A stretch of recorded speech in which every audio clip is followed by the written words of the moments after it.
안녕하세요. 법률사무소 아신입니다.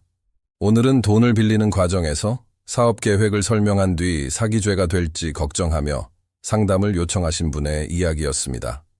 의뢰인은 당시 사업을 준비하고 있었지만 설명한 내용이 과장되었거나 사실과 다른 부분이 있어 불안해하고 계셨습니다. 특히 돈을 빌릴 당시의 설명이 문제가 되어 형사처벌까지 받을 수 있는지 크게 걱정하는 상황이었습니다. 이런 사건에서는 단순히 사업이 실패했는지보다 처음부터 사실과 다른 설명을 했는지가 중요하게 검토됩니다. 실제로 수익 구조나 투자처 또는 계약 진행 상황 등을 허위로 말한 경우 문제가 될 수 있습니다. 다만 사업 전망을 긍정적으로 설명한 것만으로 곧바로 사기죄가 인정되는 것은 아닙니다.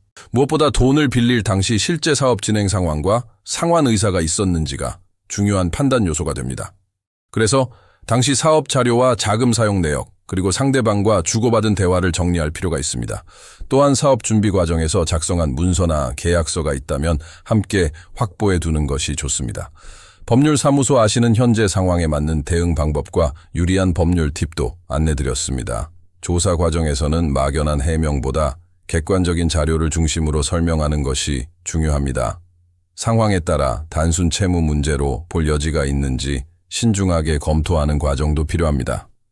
특히 초기 진술 내용이 이후 절차에 영향을 줄 수 있어 대응 방향을 미리 정하는 것이 좋습니다. 오늘 상담한 내용을 보면 비슷한 상황에 계신 분들께도 한 가지 말씀드리고 싶습니다. 사업 실패와 사기 혐의는 다른 문제이므로 당시 상황을 보여줄 자료를 먼저 정리해 두십시오.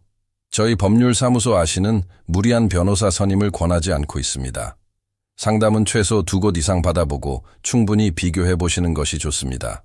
그 자리에서 바로 선임 계약을 하기보다 잠시 생각해 보신 뒤 결정하셔야 합니다.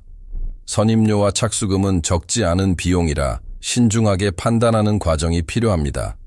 덜컥 계약하고 착수금을 지불하면 전부 돌려받기 어려운 경우도 있기 때문입니다.